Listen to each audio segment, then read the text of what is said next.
Ramogi en tich ang'wen tarik 14 dwe mar 9 higa mar 2023 intiere wang' sa mar yudo weche manyien weche manyien oikoni gi elak sechegi kamagi weche maomiyo pek.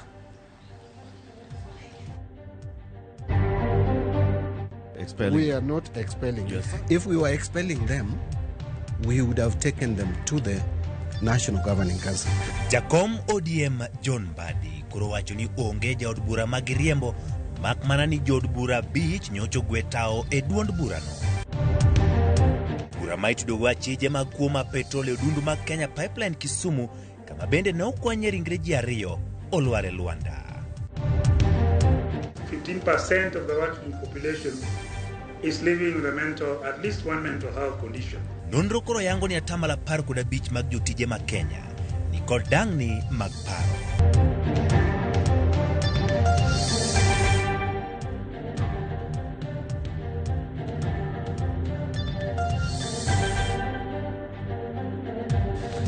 Koram gajwang' parni kaka pile nyalo tudri kode namba mar 336 yuda achiel kachiel kokale Facebook page marwa mar Ramogi TV, achiel kachiel Twitter @Ramogi TV, chak yuda achiel kachiel YouTube page marwa mar Ramogi TV. Wago kodi mbaka kendo miya pache weche mopogore opogore mwabro bedo ka wakelo ni gelak seche gi nyinga Ochieng' Emmanuel. Jaloko marwa en Belinda Adhiambo. Kawachako en ni timbe mag rocho ratich oganda kuting'o nek ma galagala osemedore nyaka ne Kenya Kwanza donjie telo. Maen kaluwore kod lipot mogol gi riwruok ma ok mar piny owacho moriwo lakteche kod okinde pacho kaendi Imlu. Kaka George Batileronwa Imlu koni kwan ji ma osenegi kod moselalgo gi ji ma ichich ni obila oselalgo osemedore nyadiriyo nyaka ne Kenya Kwanza donjie telo kopim kod kinde tend Uhuru Kenyatta. Ndala achiel bang' piny owacho mar Kenya Kwanza yangi higa achiel nyaka ne gichak tich. Ripot mogol kod riwruok ma ok mar piny owacho moriwo lakteche kod okinde ma pacho ka Imlu oyango ni kwan joma osesandi mosenegi kod ma olalgo yore magalagala lwet joma ichich ni gin obila osemedore nyaka ne Kenya Kwanza donje telo. Kaluwore kod Imlu, e kind lipode 482 mane giyudo, 351 ne otimnegi timbe marocho ratiro koting'o kuma mar othiro tach kod sand, 128 ne onegi yore magalagala kama moko adek yangore ni olalgo miru maonge ng'amo ng'e ndachgi.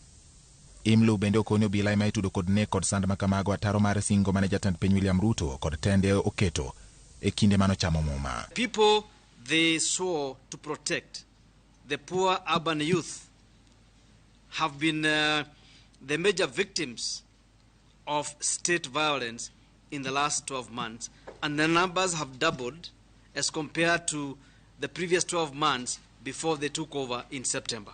Lipod no bende luwo ni e higa achiel mokalo, obila osebedo kod tim mar tamore ndiko lipode matudo obila wetegi kod ketho mar rocho ratich oganda, gino mamiyo joma oyudo hinyruok e lwet obila ok nyal yudo ratiro. Chances of accountability have dimmed as a result of police refusal to record complaints from victims of police abuse and failure to report all injuries and deaths to IPOA as required by the law ensures that we do not investigate as we should.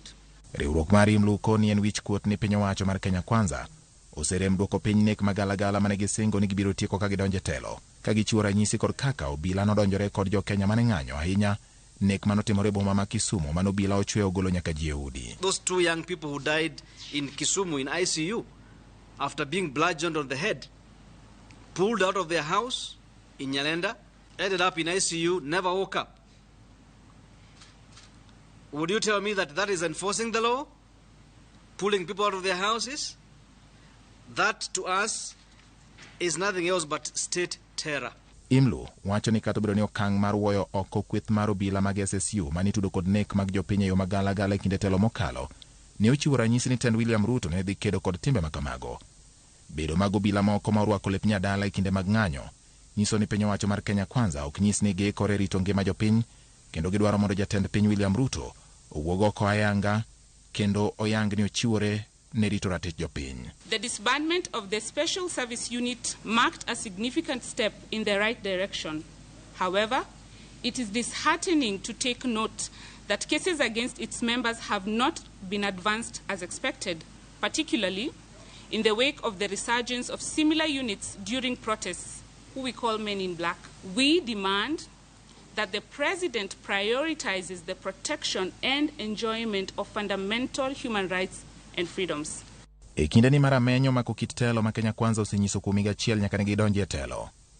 Rito ratich oganda kaka pend chik dwaro en achiel kuom gigo ma riwruoge makedo ne ratich oganda koni piny owacho mar William Ruto pok otime maber, ka gidwaro mondo keto kenge mong'ith ok mana gi dhok to gi tim mar neno ni okaw ndamo ni apisa mag obila ma osebedo karocho ratich jopiny. George Bati, Ramogi TV. Kaudhi weche mag kedo gi mibadhi, doho mamalo golo chik ma chungo mwandu ma nigi romo shillings milion 643 magin mag jatich moro e kaunti ma Nairobi to kanore mlero kama ne ogole mwandune. Obok mag EACC manye doho wacho ni Wilson Nation Kanani ma osara mare en shillings 55,000 osechoko mwandu mathoth e thuolo ma dweche 6 kende kotiyo gi yore mag okora. Sifros Okinda lero no mathoth. Duol makedo gi mibadhi EACC nodhi e doho tok tieko nonro mano kawe higni 6 kama nofweny omenda matara madonjo kendo wuok e agulu mar omenda mar bengi mar Wilson Kanani mapoko yangi kama nowuokie. E obok mantiere nyim doho, EACC wacho ni Nation Kanani matiyo ne kaunti ma Nairobi michulo sara mar 88,000 kod osara bang' osuru mar 55,000 oseloso mwandu matara e thuolo machuok ma ok onyal lero kama oyude mwandugo. EACC wacho ni Wilson, minode Regina kod kembe kama en kod jaode gin directors nooro kendo kano omenda matara machopo billions e thuolo ma nonro notime. Wilson ondiki kaka director mar kembe kamotingo Wilcoreg, Bridgeside kod Willy Wala International Limited, minode en director mar Regines Enterprises. Wilson min ode kod kembegi wachore ni nyolope, geche, ute e kin mwandu mamoko e kin thuolo ma EACC ne time nonro. Doho mamalo koro golo chik mondo mwandu manengo ne romo bilion 6,433 ochungi kik ti godo. Mwandu gi oting'o lowo manengo ne koriw to romo milion 11.2 mondike nying Wilson Kanani mantiere Bukayo, Matayos e kaunti ma Busia.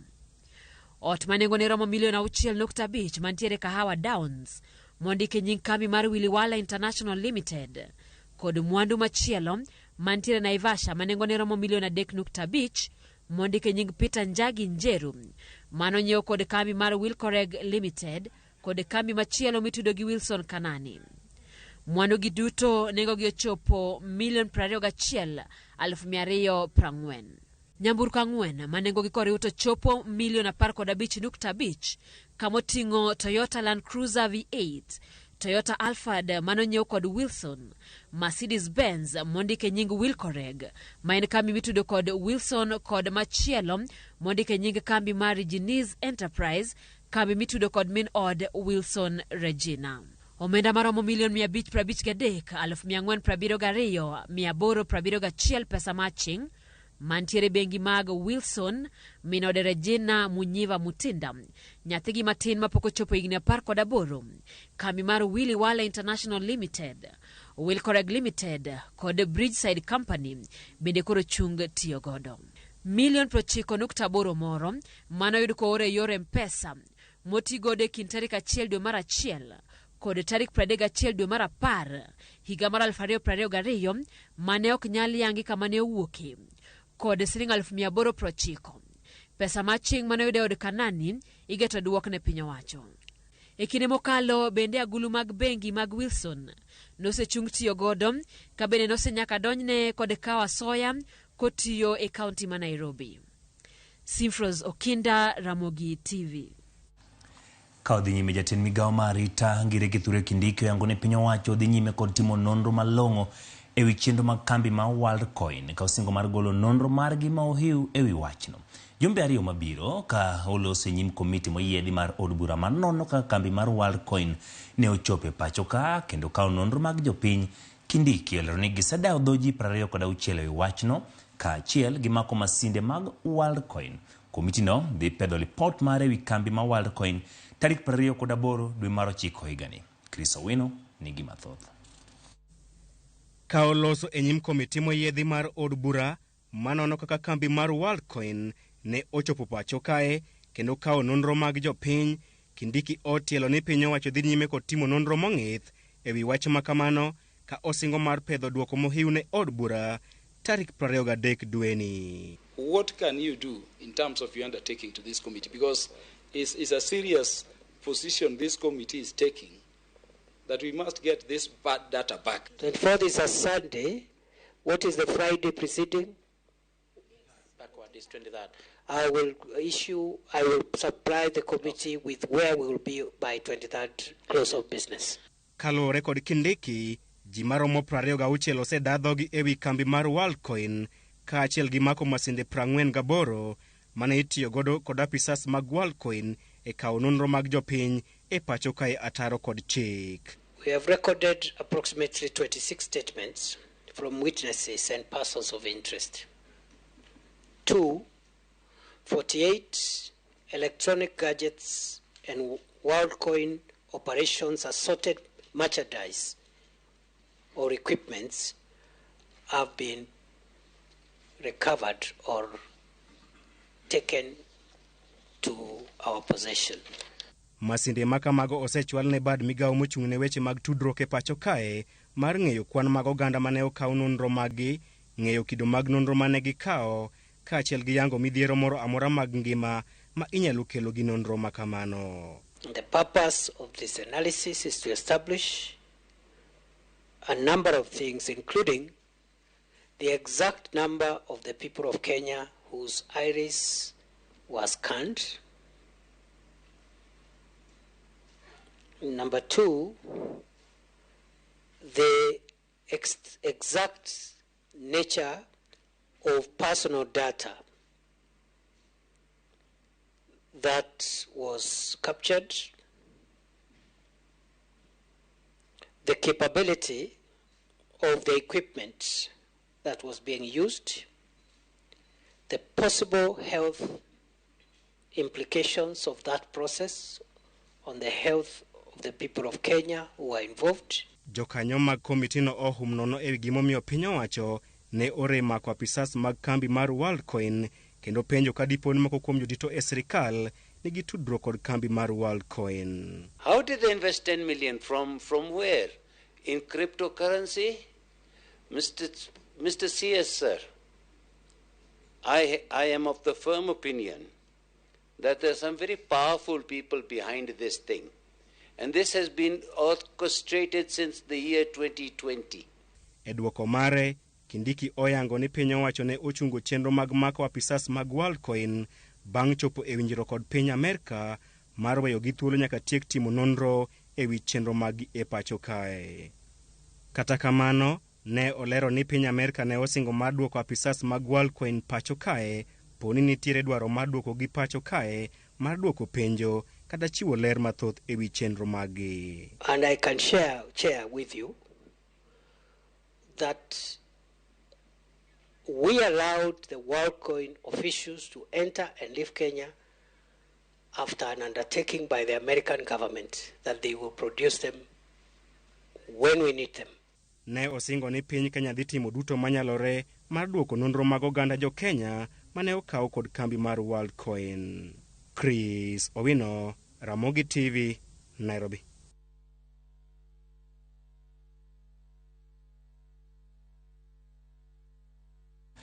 Kadhi weche mosebedo ka timore duond bura mano mar ODM.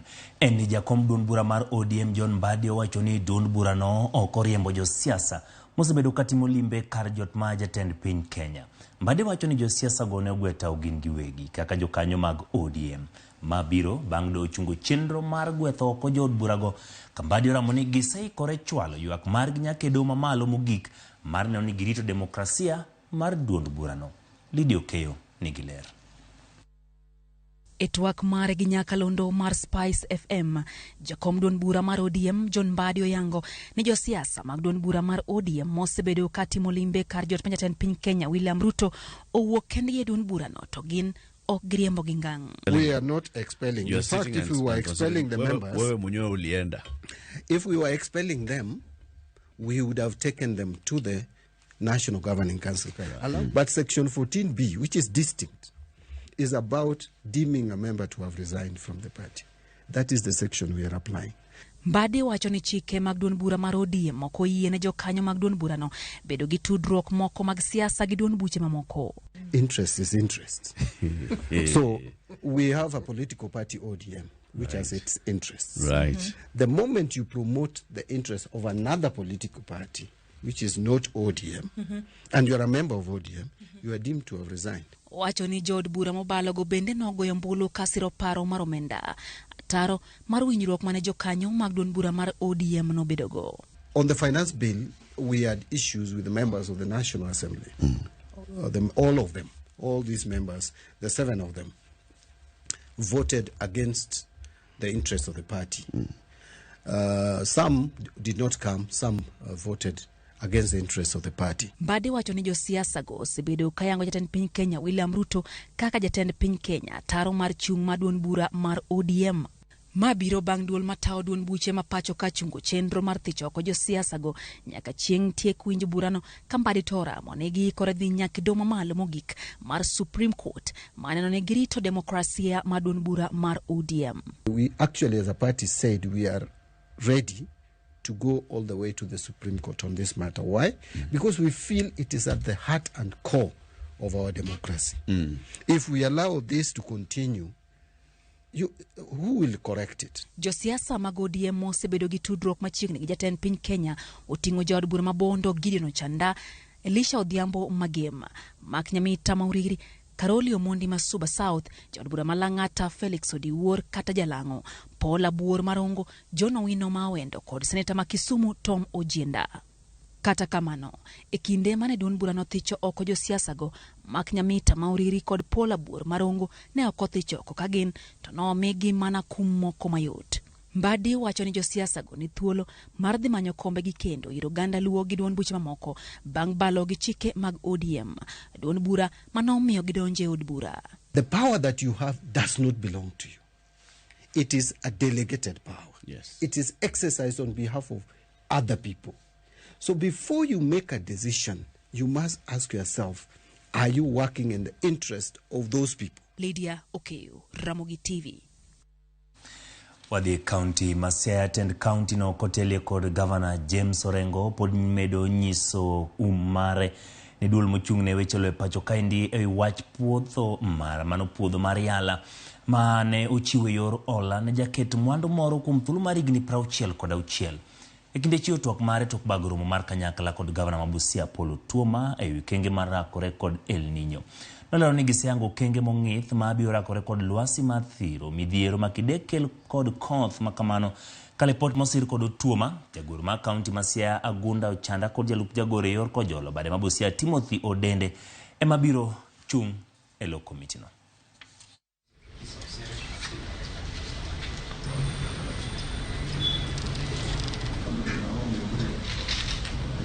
Kama county government of Siaya hatukubali kamwe ya kwamba tunaweza kumpatia mtu yote iwe ni idara ya serikali ambao si county ya Siaya ama iwe mfanya biashara ardhi ya kiasi fulani. Na Yala Swamp tunawapatia hawa watu karibu ekari 1,300 na hiyo lizi ya miaka 66 lazima tuizungumzie tupate suluhu, lakini hiyo si kusema kwamba hatutaki investment kuja Siaya. Tumeform a technical team to start work immediately kuangalia kwa hiyo mambo ya El Nino, na tuko hapa vile nimesema kama county government ya Busia, county government ya Siaya na pia washikadau wengine ambao pia inahusu wale county commissioners ambao pia wanakaa katika ile disaster committee. So we are here also with our disaster team kuangalia kwamba ni nini tunafanya. Kawuoke weche mag Siaya to kod thin na Mayala od bura mamalo opodho Renson Ingonga kako gaye ma jomin buche pacho kaendi ma en bang' komiti ma chike od bura podhe kaka jal moro motayo lemono. Od bura koro chwalo nying Ingonga ne jatend piny Kenya William Ruto mondo ket kogno kapok ochamo muma ne chako tich ayanga. Ingonga kawo thuolo mane dong' nono bang' Nurdin Haji ne omile mar ogai mar obila mang'weyo maling'ling NIS. Ka Ingonga donjo lemo ne kinde ma ng'uro osebedo yo kang' mar apisi ma jomin bura witoko moko kuom buche mag mibadhi mamulo jodito e piny owacho.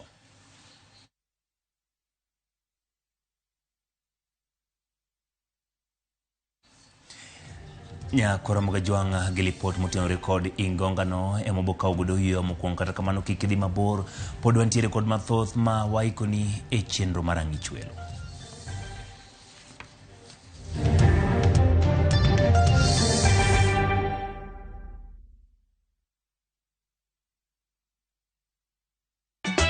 Ka osiep motegno kod johot moherore ritore. Nyako cha, timondo ndisori. Wayudo ng'eyo tonggi. Ipania kia gik mitimoga. Kuro wengi donje matusi na ukweli donge. Yud more ngimani kokalo e gik matindo. Udogo shwag wene musajaka dala. Justice for all. Miane ngima Nyarkochia kod osiepene kachiel kod joodgi. I am busy. Gima ruotho miyo kana wene jachien. Sama giromo gi pek mar ngima, joot kod osiepe. Nyasaye neno gi wang'i ma ok opimni. Akwaye ni mondo imak tieja karibu to kopuodho tilew chunye. Ok ginyal weyi ma ok inyiero. Nyakocha irachna e joka. Koka ite to tegore mana ka ita puoyo maniego. Nyarkochia, tich abich ka tich abich, saa 1:55 otieno. Mana e Ramogi TV.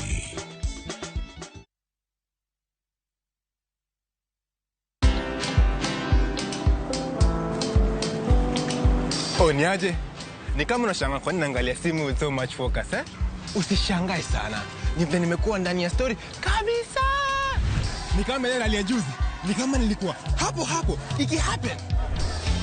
And when this new market was being opened, ni kama nilikuwa hapo tu. Hata vile local tourists for a special rate at the coast, I was there. And when this new road was being commissioned, I was right there. Na hata wewe, unaweza kuwa ndani ya story wherever you are.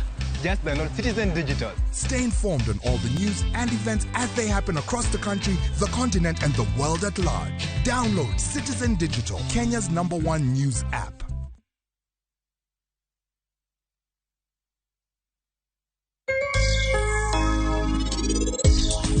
Dhano kanyalo orore tiyudo ka kendo koro tich bedo mang'eny. Kaka tijni kaka ne wachake, sani wan ga ka ojende 5. Ne waloso glasses 10, sani wanyalo loso glasses 500. KPLC tokens, Bela charges. Only on Airtel Money. Dial *334#. Select Lipa na Airtel Pay Bill, then select KPLC.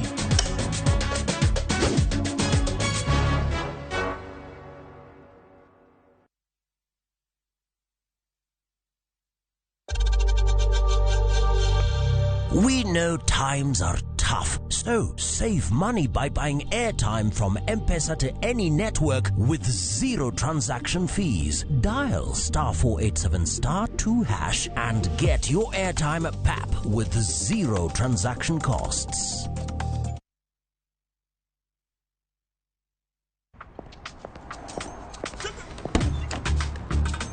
Oh, nice dashboard. Thank you. Gari yako ni mzee na venye dashboard yako inakaa mpya, mbichi. Is it new? Acha hizo tropi. Unanichocha. Ipata pana si mpya. Neat.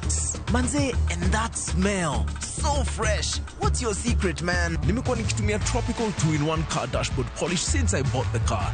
Just spray, wipe, and your dashboard looks as good as new always and smells fresh. Haijawai parara.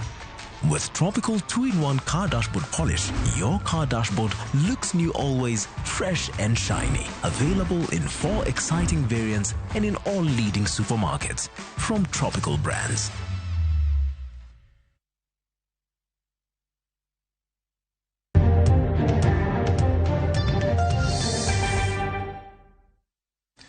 Erokamano kuom medo kete Ramogi TV wadhi e kaunti ma Kisumu kama achije adek manyocha ogeng'negi e od ang'ech kitudo gi logo maute kar dak ma Lolwe boma ma Kisumu. Mabende noweyo ka ji ariyo wito ngimagi owe thuolo. kalore ni onge gima tudogi gi kethono. Kaka jafwambo marwa James Okoth lero, pok oyangore hie gimomiyo burano opodho apoya karatiro pok oyudore. Bang' jamin bura kwayo thuolo mar ndalo 6 mar tieko timo nonro, ndalo 6 norumo kawuono. We say we mention it at noon. Kata kamano, achijego ne okochwale doho okinyi makawuono ka jamin bura Catherine Mwaniki wacho ni negi tuo ma ok ginyal chopo e doho. Kata kamano, okil mar achijego Richard Onsongo to ne okwedo ripodno kendo dwaro ni nyaka chwala achijego e doho, gino mane okotimore magikone oduogo fwenyore ni burano owit oko e yo makelo chich. So they were to be produced today, the 14th of September 2023. Come today morning, it turned out that all the 3 respondents had been taken to hospital and were admitted. But we also resisted so that it could be mentioned later in the at about midday. Olero ni bang' dok e doho, jamin bura no ywak ne obila kuom timo nonro ma othech kendo kwayo doho mondo owit burano oko, kwayo ma okil Richard Onsongo no yiego.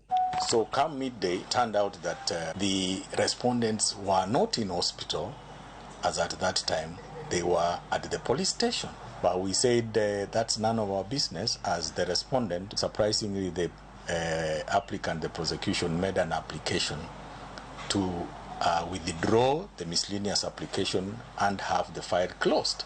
Bura makama biro bang' jopiny fwenyo oula mar mafuta e kar dak mar Lolwe e otieno mar wuok tich tarik 4 dweni, gino mane omiyo obila ochopo kanyo kendo chako apedha. Apedha mane omiyo ochwal ji 3 e doho kama oting'o Dickson Nyakundi Mokaya, Vitalis Onyango Anjau kod Henry Omandi, kalure ni nitudogi kod kunyo hotogoro kowuok e oda chich manyinge Henry Omandi, ma chich ni ne itiyogo e logo mauta e odundu mar mauta mar jo Kenya Pipeline. Odiechieng' achiel bang' apedha chakore, obila noyudo maiti achiel kendo yudo machielo bang' seche machuok e hotogoro no, maiti 2 manondgi pok oyangi ndalo 10 bang' ringregi yudore e hotogoro no.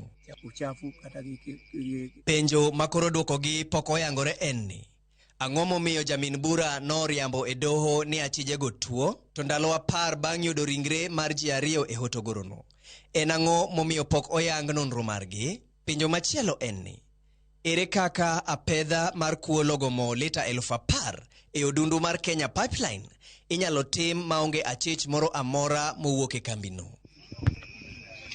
Ma ok en kuo mokwongo mar logo mo e odundu mar Kenya Pipeline e pachoka. Kata kamano, jopiny medo penjore gima omiyo kuo makama ok nyal rumo. James Okoth, Ramogi TV. Erokamano James kuom lipodno. Kawadhi nyime, piny Kenya nowito maromo shillings bilion 62.2 e higa mar 2021 kaluwore kod dang'ni mar paro e kind jotije ma ondiki. Mano yang kod direkta mar thieth e migawo mar thieth Laktar Patrick Amoth mane ochopo e nyasi mar keto ayanga chike mabiro tayo dang'ni mag paro e kuonde tich duto ma pachoka. Amoth wacho ni maromo 15 mag ji 24.9 matiyo e pachoka oseyang ni kod dang'ni mar paro. Judith Omondi ni kod ler mathoth. Ne en nyasi mar dhialo okang' ma okaw kod migawo mar thieth kaachiel kod riwruoge ma ok mag piny owacho e keto ayanga chike mabiro konyo jotije mag piny owacho kod kembe ji giwegi kedo kod dang'ni mag paro e kuonde tich. Kaluwore kod lipot mane ogol kod migawo mar thieth, e pacho ka mangima e kwan mar jotije 24.9 milion 3.7 ni kod tuo mar dang'ni mar paro. Bende higa mar 2021 piny Kenya ne owito maromo bilion 62.2 kaluwore kod dang'ni mar paro e kind jotich. Mamoko ne oleo chopo e tich, kama moko mane ochopo to ne ok oketo teko gi duto e tich kaka owinjore. Director mar weche thieth e migawo mar thieth Dr. Patrick Amoth oko ni giseketo ikruok makare mar kedo kod dang'ni mar paro, ahinya to e pend chike 4 ma migawo mar thieth temo dhiro mondo kadh kod od bura mamalo. Evidence estimates that 15% of the working population is living with at least one mental health condition. If you contextualize that locally, out of a working population of nearly 25 million people, that translates to nearly 3.7 million people living with a mental health condition. E chike ma oketa yanga odiochieng' ma kawuono, kambi ka kambi mar tich biro gedo e mise adek mag kedo kod dang'ni mar paro. Ma okwongo en chwalo paro kendo keto e tim weche mabiro kelo lwasi makare e geng'o dang'ni mag paro, rito kendo chwalo kony ne jotuo makadhi e dang'ni mag paro, kaachiel kod loso migawo marango weche mag dang'ni mag paro e kuonde tich, ka ema owinjo losi e chik ka chik mar kambi ka kambi makedo kod dang'ni mar paro. There is no health without mental health. The government of Kenya recognizes mental health as a serious public health and development concern and has recently implemented several reforms aimed at strengthening the country's mental health system as envisaged in the Universal Health Coverage Policy 2020-2030. Riwruoge ma opogore kama oting'o mag somo, mag obila e kind mamoko, ne orwako paro mar chikego kendo osingo tiyo kodgi e reso ngima jotijgi ahinya to e sekta mar obila ma osebedo kod midhiero e kinde ma okalo. The nature of police work is stressful, considering the frequent exposure of officers to constant handling of traumatic scenes of crime and accidents. Kirango jo Kenya duto ma ok owal kaka jotich, lipod nonro mar piny owacho mane ogoli e chak higa ni yango ni 3 kuom ji 10 malimo ute thieth odiochieng' ka odiochieng' ni kod dang'ni mar paro. Judith Omondi, Ramogi TV. Migawo masomo puodho chenro mayango lony ji e tije karabeni gionge oboke midendo ni Recognition of Prior Learning RPL mabiro yango jolony tije mag lwedo ma sombgi ok oyangi kendo gionge gi obok mag somo kuke skunde moyangi. Ka oluwo duol mar Kenya National Qualification, koluwo duol mar Kenya National Qualification Authority, chenrono mibiro yangi kor dwe manyien biro konyo thoth oganda ahinya jogo manoringo thuchegi kod joma nodar e thuchegi. Kaka luwore kod nonro ma piny owacho, atamalo 92 mag rowere ni kod lony ma ok opuodhi mane giyudo e yore ma ok opuodhi ma koro ok ginyal tiyogo kaluwore ni ok opuodhgi. Director General ma Kojolo, Alice Kande, wacho ni ka chenro ni oseketi kare, chenrono biro yango joma ong'eyo tich to pok opuodhi. And as we appreciate the formal education and training, we also realize that there are those who might have been forgotten because either they dropped out of the formal education and training and they got probably into the industry. And they have been doing so well in that context. And while they have been doing so well, they have not had a formal certification of that skill. And so a highlight of this policy is that now we have a provision to acknowledge that context. So we are saying that we are appreciating that learning is happening anywhere, every time. So we are appreciating formal, non-formal, and informal way of acquisition of learning. We're appreciating that it is opening doors to so many that have been probably denied opportunities because they did not have a certificate to show of it, yet they have a skill, a competence that they have. Joma chuo kore jiwo mondo bed thuolo goyo mbaka motenore kod weche mag keto ler e kinde ria e seche ma kaunti ma Migori dhi nyime kod loso chike ma dhi ng'iyo kata tayo weche mag ler mag ria. Jo Juma nigi ler mathoth. Keto ler e kinde ria pod en mbaka ma dhi nyime e kaunti ni ma Migori e seche moko rawere go manyiri kod mine pod kale midhiero mathoth e kinde go mag ria. Koro wadwaro ni mondo products obed available. Kasto wa break the silence mondo nyathi manyako sama odhi e dwe obedo gi chir.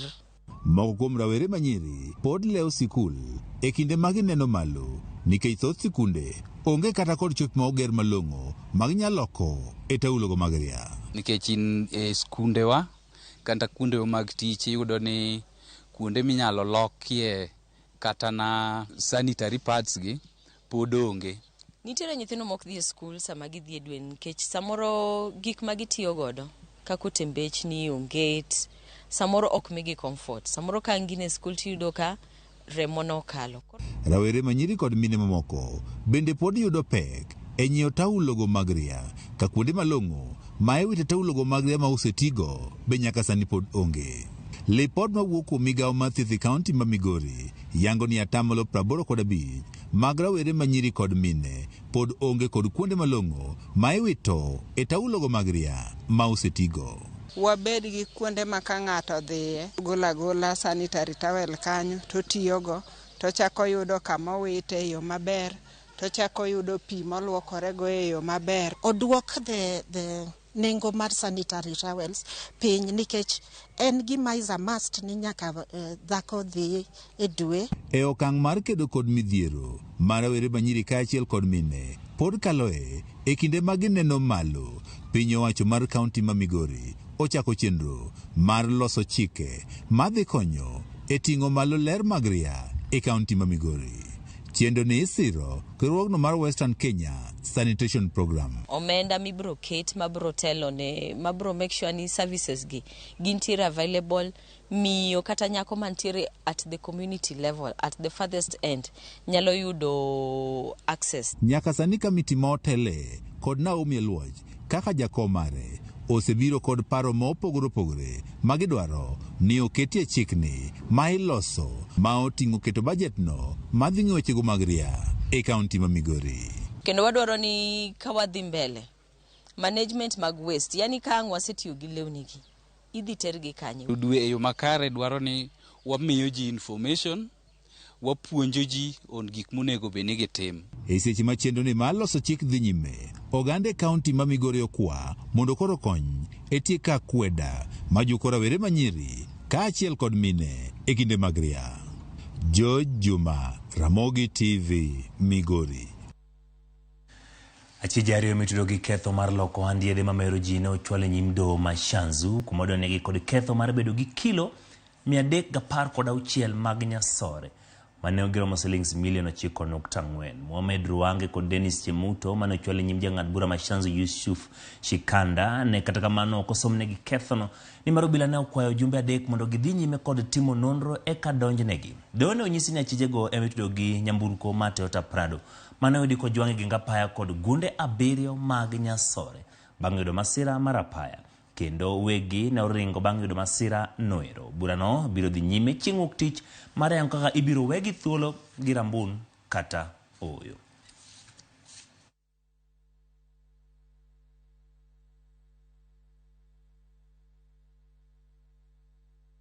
The arrested persons, Your Honor, have a right to bail.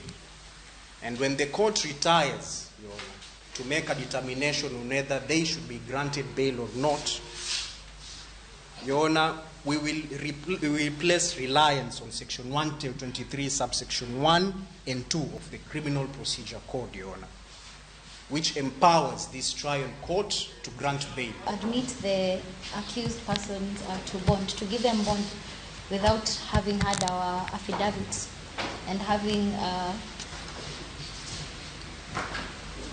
amended the charge sheet will defeat the purpose of the affidavit to oppose bond. So I pray that first we amend the charge sheet. When it's admitted, we argue the bond, and the court will give its ruling. Jumatatu Mungu akipenda, court itatoa uamuzi. Na mtavumilia kidogo tukisubiri uamuzi tarehe 18.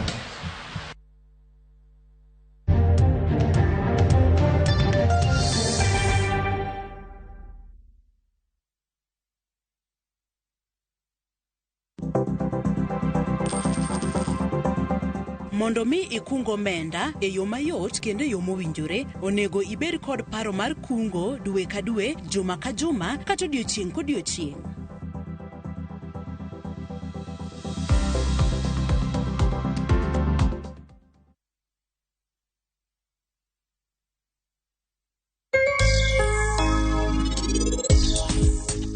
Ing'eni in isechanda ahinya to kendo isekwinya moromo. Ing'eyo wiyo ok nyal wil kodi. Tayany mimi aga mayie yawa. Idwaro kendo wiyo ok nyal wil kodi. For KPLC tokens, Bela charges only on Airtel Money. Dial *334#. Select Lipa na Airtel Pay Bill, then select KPLC.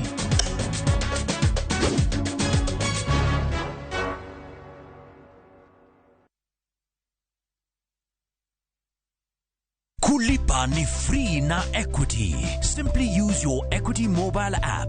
Dial *247#. Use your Equity line or Eva chatbot to pay for free in over 900,000 merchants countrywide. It's simple. Go to your Equity line, log on to Equity mobile app, use Eva chatbot or dial *247#. Select pay for goods and services and input the merchant's one Equity till number to pay for free.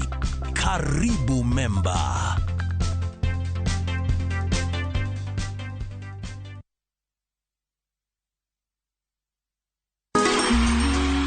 Ramogi FM koma record Malaika musical kelunu Ramogi 20 e Malaika festivals Jazz Study gi Prince Inda live.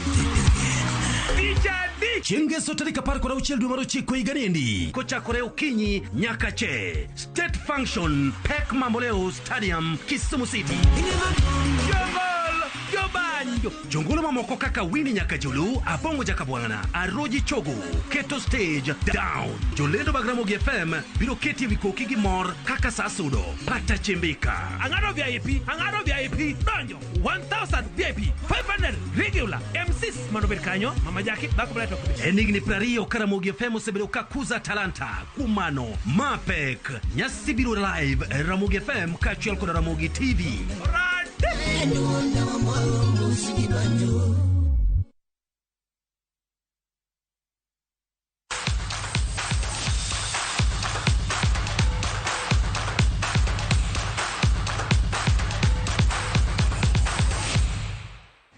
Machiegni weche mag tuke. Tim mar Odwa Mamalo kata Bunge FC nologo nde 4-2 gi tim mar Dero FC mawuok e kar chuny bura mar Rieda e tugo mar osiep manobagi okinyi makawuono e alap ma Moi Sports Center Kasarani. Jatugo machon mar Gor Mahia Ali Abondo noleone Bunge FC gol mokwongo kapok Antonio Yugi leone Dero FC. Wycliffe Omono medo Dero FC gol mar 2 dakika machuok kapok tugo dhi yweyo. Matthew Odhiambo leo gol mar 3 kokalo picha choma. Ken Agawa nomiyo Bunge FC geno mar wuok amodhi bang' leo gol mar 2. Kata kamano Evans Nyawanda noloo gol mar 4 ne Dero FC. Kaka nloso gi Ramogi TV, captain mar Bunge FC mabende en jaod bura mar Rieda Otiende Amolo leo ni midhiero makwako weche mag tuke nyoto nok mar omenda en gido mikelo gi nok mar lony e kind jogo matayo tuke adhula e pachoka.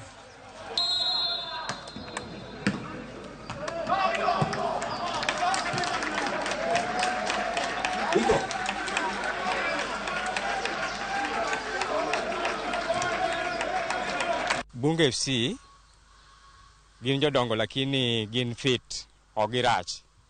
Wan bende ne wantiere gi vijana be monge bol gitemo kar temo gi kigo bol maber. First half ne wachako marach lakini second half watugo maber. Mwa gi loch. Gemo bet maber kendo vijendo tugo kendo giwuok kod loch. En puoch gi pak ne tim madero kumu kod loch e game ma kawuono kendo mano miyo gi mijingo nikech weekend mokalo e kanye gitieko league magigoyo. Onego bed ni wan gi jotelo mohero tugo. E Kenya kae ker manohero tugo mogik ne en Moi. Nyaka ne Moi ya jomosedonjo ng'amo dewo kata mana tuk mpira kata tugo moramora onge. Emomiyo koda jok magiketo nochung ne weche sports ok gin kata jo sport mosego sport mong'e sport. Mane achiel kuom tabu mwango. Tabu mwango mar 2 en ni jok mochung ne tuke kako piche gin ging'iyo mana kaka digiyud pesa ok kaka tugo mar opira nyalo dhi nyime. Ka jod bura tugo opira jok maiki osedhi mbele mokalo. Ito ni ng'ao boots nang'o. Ka odhi nyime Elizabeth Andiego leo Ornella Sathud mawuok e piny Ghana gi points e tuke adhong' e kind pinje mag Afrika madhi nyime boma ma Dakar piny mar Senegal. Andiego biro dhi nyime e tielo mar nus final kidieny mar middleweight kobiro rakore gi jatugo mawuok e piny mar Tunisia Molka Mabruk. Komachielo Peter Buti noloo gi jatugo Gabriel Albino e kidieny mar heavyweight. Jokenya mamoko mane wito tuke gi quarter finals oting'o Teresia Wanjiru, Frederick Ramogi, Friza Nyango gi David Karanja.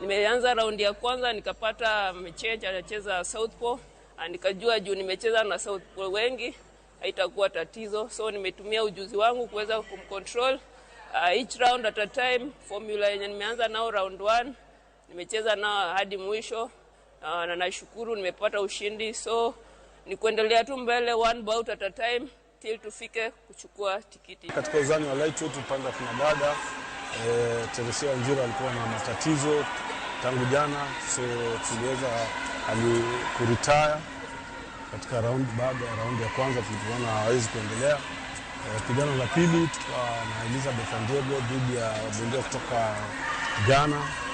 Nashukuru tulikuwa ni mchezaji ambaye tunamjua kwa muda mrefu, so tulikuwa na strategy na tunashukuru kwamba plan yetu work.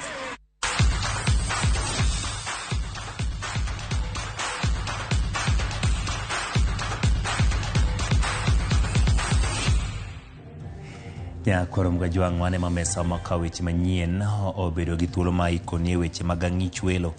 Aneno ka jod bura tugo opira, an gosiepna moro miluongo ni Calvin Sochwata Kalo. Ibiro ng'isa ga omiyo ni ng'awo boots kata ni kao iwacho ni boots miketo mondo omiyo mak buru, nikech ineno ka jod bura pod tugo opira. Kata kamano kuom bedo kode chakruok nyaka giko. Warom kendo saa 3 e weche mag Oimore. Nyinga Ochieng' Emmanuel, jaloko marwa en Belinda Adhiambo.